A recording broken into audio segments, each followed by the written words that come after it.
हरिओम। माननीय प्रधानमंत्री जी, मैं आपके कुर्सियों को सशक्त नमन करता हूँ, इसलिए कि आपकी कुर्सी की गरिमा जो है देश की आस्था और गरिमा होती है। तो प्रधानमंत्री की कुर्सी साधारण नहीं है।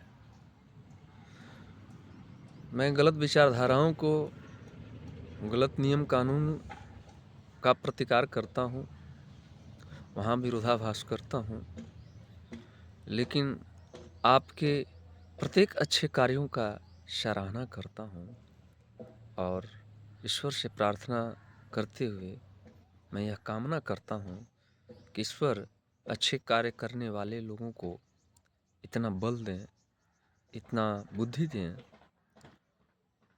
ताकि वह देश सेवा के लिए अपना आर्थिक, मानसिक, शारीरिक व्यवस्था को निछावर कर सके। प्रधानमंत्री महोदय जी, आपसे मैं एक सादर अनुरोध करना चाहता हूँ कि इस भारतवर्ष में सनातन धर्म की रक्षा हेतु एक भक्त सम्मेलन का आयोजन किया जाए और जो भक्त भक्ति मार्ग पर खरा उतरे। भक्ति मार्ग पर कैसे खरा उतरेगा? किसी भक्त ने किसी भगवान को नहीं देखा। आज के भक्त भगवान को नहीं देखा। भगवान की कृपा भक्तों पर जरूर बरसती है, इसलिए गीता में भगवान स्वयं बोल चुके हैं कि हे अर्जुन, मेरे संपूर्ण रूप, मेरे संपूर्ण ज्ञान को कोई नहीं जान सकता। भक्त ही नहीं जान सकता तो संसारिक लोग कैसे जानेंगे? और सम्मेलन करा करके जो तत्वों को समझता है वह ट्रेनिंग देगा, और वह भक्त जब तक ट्रेनिंग नहीं देगा, अब ऐसे वैसे भक्त को बना करके अंतर्मुखी भक्त जो है, अंतर्मुखी व्यवस्थाओं का भीड़ जब तक अधिक से अधिक नहीं बनाएगा, और वैसे वैसे लोग जो मनोविज्ञान माने मन को पढ़ लेना, ऐसे ऐसे लोग अगर प्रशासनिक विभाग में और न्यायपालिका विभाग के कुर्सी पर अगर नहीं बैठेंगे, ईडी विभाग, सीबीआई विभाग, माने जो भी न्यायपालिका विभाग है, सेवा विभाग है, ऐसे ऐसे लोग वहाँ भक्त का ट्रेनिंग दे करके और भारतीय संस्कृति सभ्यता में उनको नहीं पिरोया जाएगा, तो पढ़ाई पढ़ के केवल टैग को पहचान रहे हैं लोग।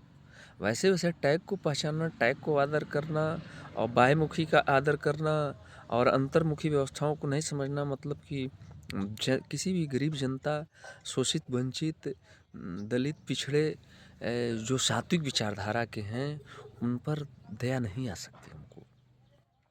वो टैग को देख रहे हैं। गरीबी का मतलब वो मवाली समझते हैं, मजबूरी का मतलब वो मवाली समझते हैं, वो छोटा समझते हैं, इसलिए कि उनको वह आत्मज्ञान नहीं है।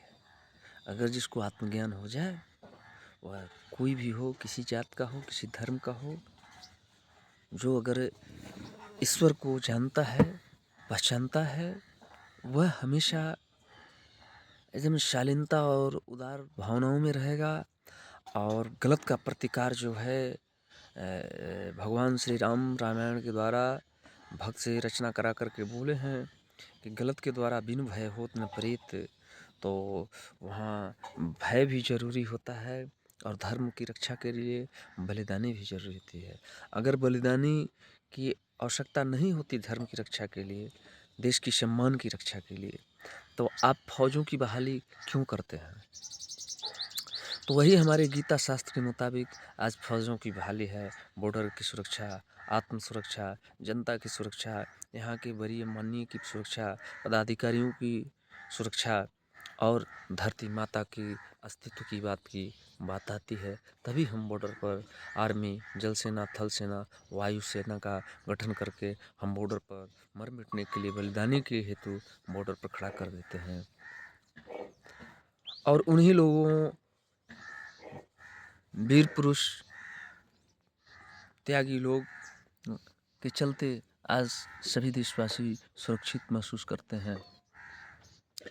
तो आज जो धड़ल्ले से इस समाज में कुरीतियाँ फैल रही हैं, पैसे वाला खूब पैसा कमा रहा है, मध्यम आदमी कितना हूँ कमा रहा है, तो बड़ी मछली छोटी मछली को ले लेने का प्रयत्न कर रहा है। हम कह रहे हैं आप पैसे वाले हैं, आप अरबपति हैं, आप खूब धंधा कीजिए, आप खूब पैसा कमाइए, लेकिन मध्यम गरीब को तोड़ने की जो पढ़ाई चल रही है, उसके धंधे को चौपट करने की जो पढ़ाई चल रही है,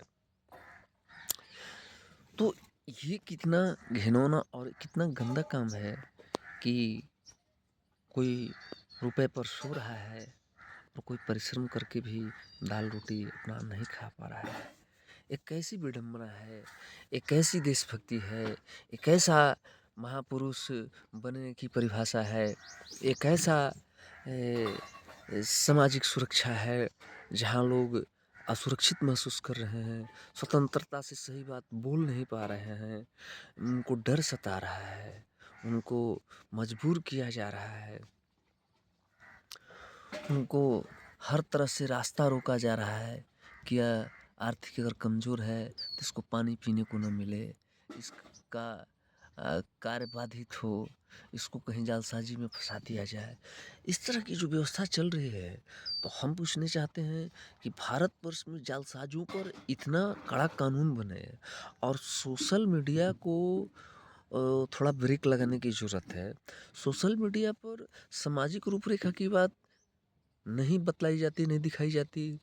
जितने भी गंदे-गंदे बात बोलने वाले हैं, जितने भी घिनौने-घिनौने शब्दों से, अमर्यादित शब्दों से लोग जो है अपना कॉमेडी बना रहे हैं और तरह-तरह की व्यवस्था को बना रहे हैं, बोल रहे हैं, एक्शन दे रहे हैं, उसको जो है धड़ल्ले से वायरल किया जा रहा है, उसको सम्मानित किया जा रहा है, उसका व्यू बढ़ रहा है। आखिर क्यों? यह व्यू इसलिए बढ़ रहा है, इससे महसूस कीजिए कि गाली देने वाले लोग अगर अमर्यादित वाणी को बोल करके इस समाज में कॉमेडी बना के अगर वह चमक रहे हैं, तो इससे प्रधानमंत्री महोदय को यह महसूस करना चाहिए कि समाज में ये जो ब्रह्मांड है, अधिक से अधिक लोगों का संकुचित विचारधारा हो चुका है। उनको सोचने समझने की शक्ति नहीं है, उनको सनातन धर्म के बारे में ज्ञान नहीं है, उनको अपने आप में ज्ञान नहीं है, बोध नहीं है। इसलिए उसको लाइक, सब्सक्राइब और सपोर्ट करके उसको मिलियन में पहुंचा रहे हैं। यूट्यूब कंपनी पर भी इस पर प्रतिबंध लगाने का प्रयत्न कीजिए। यूट्यूबर हर तरह की व्यवस्था को जो है उसमें मर्यादित व्यवस्था रखें। हँसने का मतलब क्या है? जोक का मतलब क्या है? अच्छे शब्दों से, सुशोभित शब्दों से समाज में बैठ कर के या यूट्यूब पर एक्शन दे कर के, बोल कर के अपने भी हँस लेना और सभी लोगों को आनंदित करके हँसा देना, यही तो असली मजाक है, यही तो जोक है। इस जोकों को समझिए। ऐसा नहीं कि अमर्यादित शब्दों से किसी एक व्यक्ति को भी ठेस लग जाए, उसे कॉमेडी नहीं कहते, उसे हँसी नहीं कहते, उसे एक्शन नहीं कहते, उसे नौटंकी नहीं कहते। नौटंकी की परिभाषा को समझिए आप लोग। अगर आप लोग देश के महापुरुष हैं, आप लोगों का निगाह इस सब बातों पर नहीं रहेगा। सोशल मीडिया के द्वारा हमारे भारतवर्ष के अधिक से अधिक युवा पीढ़ी के लोग गलत रास्ता में भटक जाएंगे, तो आपको संवारना मुश्किल हो जाएगा।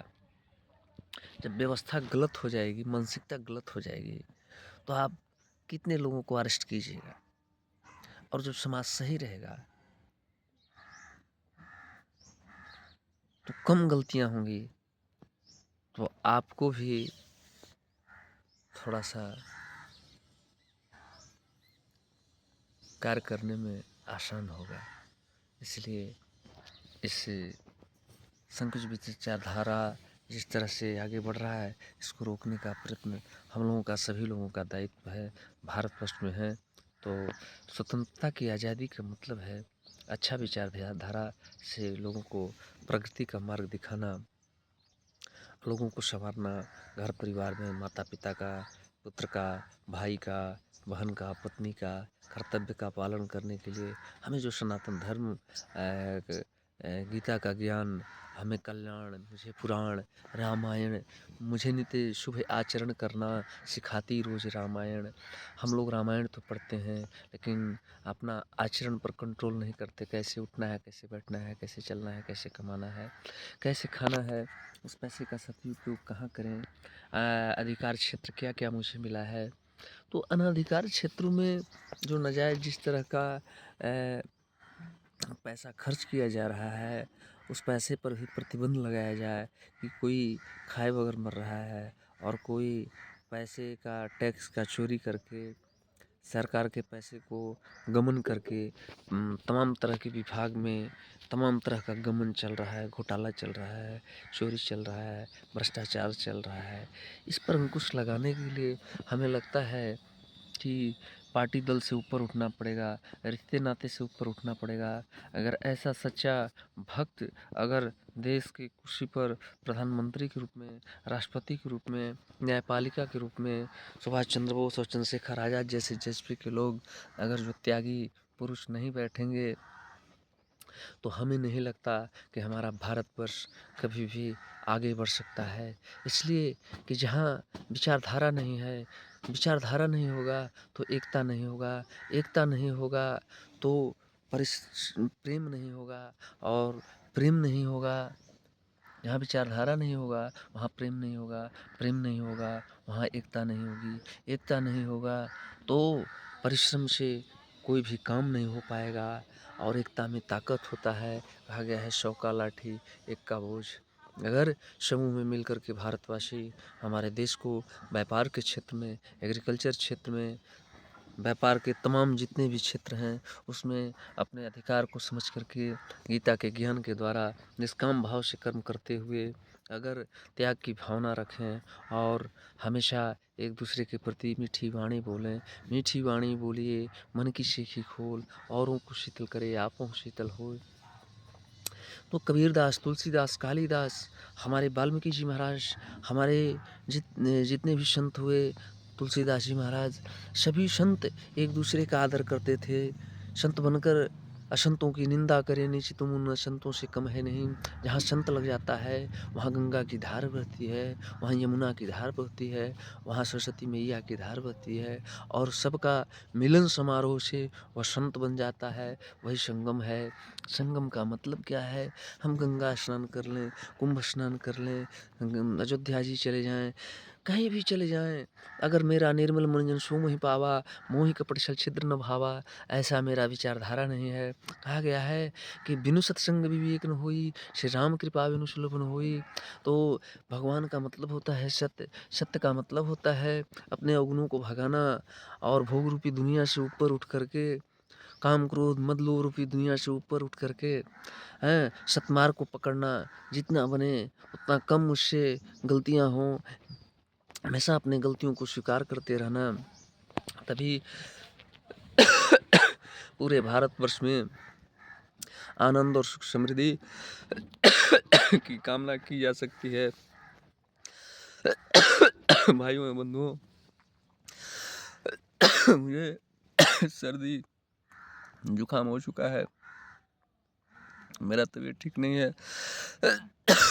फिर भी आप लोगों को मैं अमूल्य ज्ञान से प्रेरित कर रहा हूँ कि आप लोग हमारे वीडियो को ज़्यादा से ज़्यादा लाइक सब्सक्राइब और शेयर कीजिए और इसको भारतवर्ष नहीं पूरे राष्ट्र में फैलाइए, ताकि जिस तरह का शोषण वंचितों गरीबों के द्वारा किया जा रहा है, हमारा कहने का मतलब है कि दरिद्र मानसिकता के द्वारा अगर गलत किया जाए तो शास्त्र के मुताबिक कोई दोष नहीं है। कारण है दरिद्र मानसिकता का व्यक्ति आत्मघाती होता है, समाजद्रोही होता है, देशद्रोही होता है, नाते रिश्ते का द्रोही होता है। ऐसे लोगों का विरोधाभास करना आवश्यक होता है, वो संवैधानिक हो या शास्त्रगत हो। लेकिन जो व्यक्ति गरीब है वह गरीब में शोषित हो, वंचित हो, पीड़ित हो, दलित हो, किसी धर्म किसी जाति के लोग हों, वह गरीबी ठीक है लेकिन वह भक्त है, वह सज्जन है, तो सज्जन व्यक्ति का आदर करना, उसको सहयोग करना, यही सरकार की जवाबदेही है, यही न्यायपालिका की जवाबदेही है, यही प्रशासनिक विभाग का जवाबदेही है। इन्हीं जनता के पैसे से सभी लोगों को वेतन मिलता है, सभी लोगों को गाड़ियाँ घोड़ा, बड़े बड़े बंगले, बड़े बड़े गेस्ट हाउस मिलते हैं। और इन्हीं जनता जो गरीब कमज़ोर लाचार हैं, उन्हीं को अगर शोषण किया जाए, वो अपने मजबूरी को लेकर के अगर कहीं दफ्तर में जाते हैं, कहते हैं हे हाकिम, हे हजूर, हमारे साथ ऐसा ऐसा वाणी, ऐसा ऐसा बर्ताव किया जा रहा है, गलत तरीके से, अमर्यादित तरीके से मुझे रोका जा रहा है, मेरी स्वतंत्रता छीनी जा रही है, इस पर जल्द से जल्द कार्रवाई नहीं होती है, उसको प्रोसेस में डाल दिया जाता है। हम तो जानते हैं कि सही व्यक्ति हो तो हम जानते हैं कि ऑन द स्पॉट हर समस्या का निदान है, लेकिन गरीब कमज़ोर मजलूम जितने भी सज्जन हैं, कचहरी का चक्कर काटते काटते न्याय नहीं पा रहे हैं, समाज में कमाते कमाते थक जा रहे हैं, लेकिन उनका उत्थान नहीं हो पा रहा है। इसलिए बड़ी मछली है, छोटी मछली को हमेशा गिरने में, रास्ता रोकने में वह व्यक्ति बगलने में लगा है। बगलने वाला व्यक्ति, श्रोता व्यक्ति, सुनने वाला व्यक्ति महान होता है, उस व्यक्ति को कमज़ोर न समझें। एक विभीषण पूरे लंका में आग लगा दिया, पूरे लंका में आग लगवा दिया। एक विभीषण त्याग करके, बगल करके, चुप रह करके अपने तपस्या के द्वारा पूरे लंका का तहस नहस हो गया। एक भागीरथी अपने तपस्या के बल पर यहाँ पर जो है गंगा जी का धार बहा दिए, तो एक व्यक्ति जो भक्त रूपी व्यक्ति है, उसका जिस देश में सम्मान न हो, उसे राय लेकर के, सलाह लेकर के कोई भी कानून न बनाया जाए, तो हमें नहीं लगता कि इस देश का उत्थान हो पाएगा, सनातन धर्म की रक्षा हो पाएगी। जब हमारा विचारधारा ही संकुचित है, जब हम धर्म के आड़ में अवगुण भरा काम करेंगे, तो धीरे धीरे लोगों की आस्था टूटते जाएगी इन लोगों से। और जब कहा गया है कि जौ के साथ घून पिसा रहा है, इस पर विचार कीजिए और चीन करके, चयनित करके ऐसे ऐसे गलत मवाली, समाजद्रोही, देशद्रोही ऐसे ऐसे लोगों पर कड़ा कानून बनाइए। और जो घूसखोर हैं, टेबल पर बैठ करके मोटी मोटी रकम का वेतन मिलता है, उसके बाद भी कमज़ोर लाचार से अपने अधिकार को लेने जा रहे हैं, उस अधिकार को पाने के ख्याल से जा रहे हैं, उसमें भी घूस लिया जा रहा है। जन्म प्रमाण पत्र, मृत्यु प्रमाण पत्र, आय प्रमाण पत्र, अपने ज़मीन भूमि का कोई भी ऑनलाइन या रसीद कटवाना या किसी भी तरह के कार्य में तमाम तरह की धड़ल्ले से घूसखोरी चल रही है। आप लोग इस पर विचार कीजिए, नहीं कीजिएगा तो हमें लगता है कि समाज में कभी भी सुख शांति और समृद्धि नहीं आएगी, देश मेरा आगे नहीं बढ़ेगा, देश मेरा महान नहीं होगा। भारत के सभी संतों और सभी भक्तों की जय हो, निराकार ब्रह्म महाकाल की जय हो, जगत जननी जगत के आदि शक्ति भवानी माँ दुर्गा की जय हो। यही तो तत्व है, यही तो मूल्य ज्ञान है, इसको बिखेरा नहीं जा रहा है। लोगों से प्रेम नहीं है, समाज में एक दूसरे से हम प्रेम न रखें, देश में एक दूसरे से प्रेम न रखें, हम किसी को अच्छा रास्ता न दें, हंस के किसी का सम्मान न करें, और हम कहते हैं मेरा भारत महान। ऐसे महान नहीं हो सकता, ऐसे महान नहीं हो सकता। इस पर सभी लोगों को एक मंच पर आकर के टीवी चैनलों के द्वारा हमेशा ऐसे ऐसे शब्दों को प्रसारित करने की ज़रूरत है। लोग एक दूसरे का सहयोग करें, घर में, परिवार में, समाज में, देश में, राज्य में। और नहीं तो हमें नहीं लगता कि भारतवर्ष कभी महान बन पाएगा। वंदे मातरम, भारत माता की जय। भक्तों, जब तक जिंदा रहेंगे, धर्म की रक्षा, सनातन की रक्षा करने के लिए, नींव की रक्षा करने के लिए हमेशा तत्पर रहेंगे। वो मारे भी जाएंगे तो उनका इतिहास आग बुझाने में लिखा जाएगा। और आप लोग मवालियों, जितने भी अपने जीव और लिंग पर कंट्रोल नहीं कर रहे हो, तो कहाँ से आत्मज्ञान आएगा, कहाँ से मानवता आएगा। हमेशा टैग को देख करके, गाड़ी देख करके, बंगला देख करके, बैंक बैलेंस देख करके, बॉडीगार्ड देख करके किसी को इज्जत देने वाले लोग हैं, तो ऐसा इज्जत आप दीजिएगा तो आप कैसे कहते हैं कि मैं 125 करोड़ जनता का मैं रक्षक हूँ? आप रक्षक नहीं हो सकते। जब तक अपने विचार को ऊंचा नहीं रखिएगा, आप कभी भी रक्षक नहीं हो सकते। प्रत्येक व्यक्ति का रक्षा वह परम परम परमेश्वर महाकाल वही कर रहे हैं, जो अजन्मा है, जो अदृश्य शक्ति हैं, जो हवा को रोकने की ताकत रखते हैं। ऐ मूर्खों, अपने आप को गुमान मत करो। मैं बहुत बड़ा जानकार हूँ लेकिन फिर भी जानकार नहीं हूँ। मैं बुद्धिमान हूँ फिर भी बुद्धिमान नहीं हूँ। ऐसा सोच रखो तो अहंकार की उत्पत्ति नहीं होगी। सोचोगे कि मैं ही सब कुछ हूँ, मेरा ही पावर है, मैं ऐसे बजा दूंगा, मैं ऐसे कर लूँगा, मैं ऐसे तोड़ दूंगा। एक दिन मर जाओगे, एक दिन मर जाओगे और 2 गज के कफन में जल जाओगे। क्या फ़ायदा? इसलिए मिलजुल करके भारत को आगे बढ़ाओ। सभी युवा पीढ़ी में ऐसा ज्ञान दो, भाईचारा का ज्ञान दो। उस बहन की पवित्र रक्षाबंधन का पवित्रता के बारे में ज्ञान दो। माता की मातृत्व उस ममता के बारे में ज्ञान दो। पिता के पितृत्व वो हमेशा सुरक्षा बन करके अपने पुत्र औलाद पर, नाती पोते पर एकदम आशीर्वाद बनाए रखते हैं, उसका ज्ञान दो। समाज में ज्ञान दान से बड़ा कुछ दान नहीं है। सोना दान कर रहे हो, चांदी दान कर रहे हो, घोड़ा दान कर रहे हो, अन्न दान कर रहे हो, सोच रहे हो मैं बहुत बड़ा दानी हूँ। नहीं, ज्ञान दान ही सर्वोपरि है। यही राष्ट्र का सम्मान करेगा, यही देश का सम्मान करेगा। धर्म की जय हो, अधर्म का सर्वनाश हो, प्राणियों में सद्भावना हो, विश्व का कल्याण हो। भारत माता की जय। वंदे मातरम। हमारे राष्ट्र के सभी वीर पुरुष जवानों को सैल्यूट, सलाम। जय हिंद, जय भारत। मेरे वीडियो को इतना लाइक सब्सक्राइब कीजिए ताकि आने वाले युवा सभी लोग चंद्रशेखर आज़ाद, सुभाष चंद्र बोस जैसे त्यागी बन करके देश सेवा करें। वंदे मातरम। भारत माता की जय।